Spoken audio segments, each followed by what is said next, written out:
Hello guys, and welcome back to another World War II tutorial with me, Metallic Shard. Today we'll be making the very famous Grumman F4F Wildcat, which was an American-built naval fighter. It saw service from 1940 to 1945, mainly with the US Navy and the British Royal Navy. The Wildcat was an excellent naval fighter. It first saw combat with the British in Europe in 1940, and early on in the Pacific War it was the only effective US Navy fighter available. The Japanese Zero fighter, which it was pitted against, was overall thought to be superior to the Wildcat. However, good use of tactics, a superior armament, and a well-armoured fuselage meant that the Wildcat was not an easy aircraft to take out. British Wildcats, known to them as Martlets, participated in the last air raid of the war in Europe. So we've got 3 Wildcats, or 2 Martlets and 1 Wildcat that we'll be making in this tutorial. The first one here is a semi-historical basic American silver paint job. Then over here we have a Royal Navy Fleet Air Arm Martlet. And over here a Royal Air Force Martlet. Now these particular Martlets were actually ordered by Greece and due to be delivered to Greece, but before they got there, Greece fell to the Germans, so these were transferred to the Royal Air Force in North Africa. It's worth noting that these particular Martlets didn't have folding wings, so weren't used on aircraft carriers, but used from coastal land air bases on the North African coast.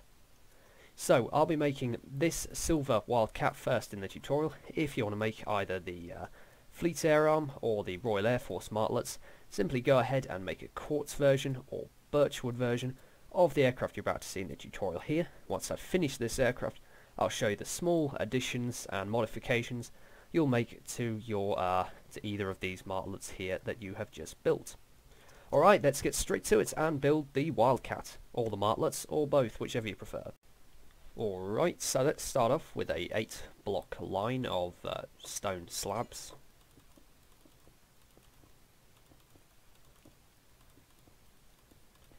And then an extra slab at the end.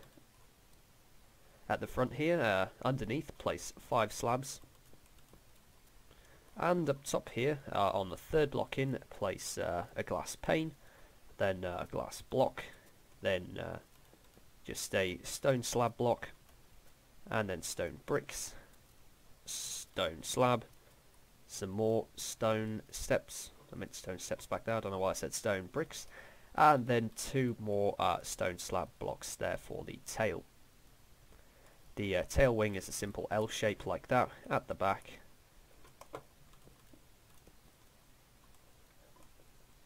And we're just going to grab a stone pressure plate and stick it here. Just gives a bit more height to the fuselage, as it did sort of come up a bit towards the cab. And then level with the glass pane here, we're just going to place 3 stone brick steps along the side there, and then a 2x4 slab rectangle for the wing, like that.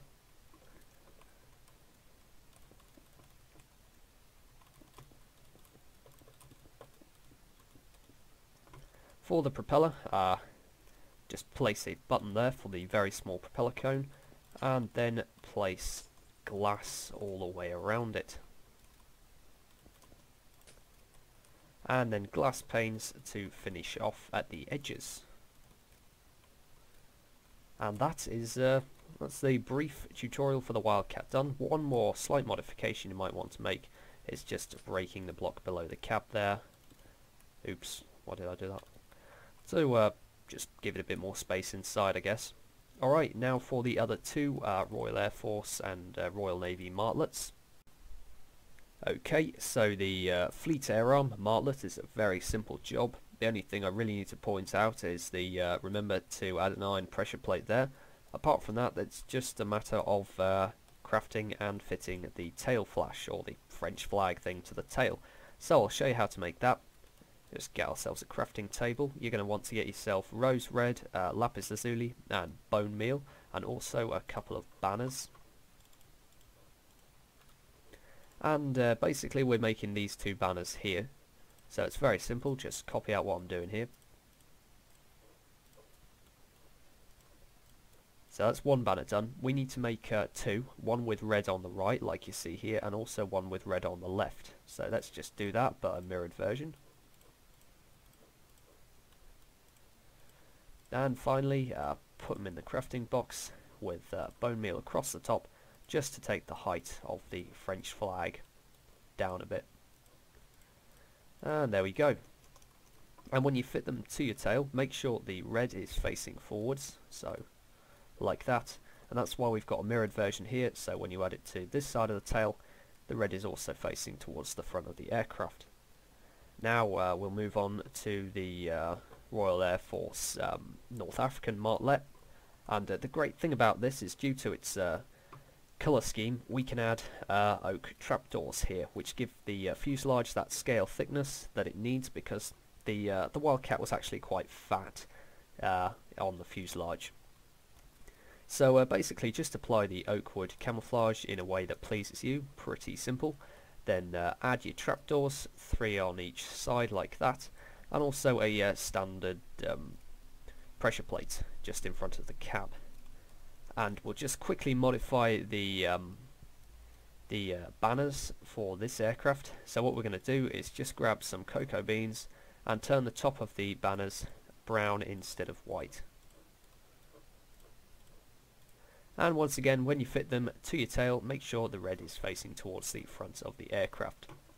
Alright, that's pretty much our two martlets and one Wildcat done. So that's the tutorial complete. Hope you enjoyed this tutorial, guys. If so, please leave it a like or subscribe to the channel. The more subscribers and support I get, the more creations I'll be releasing soon. And if you'd like to see a particular World War II creation in this series, put a request for one in the comments below and I'll see what I can do. Anyway, that's all from me today, guys. Thanks for watching, and I'll see you next time.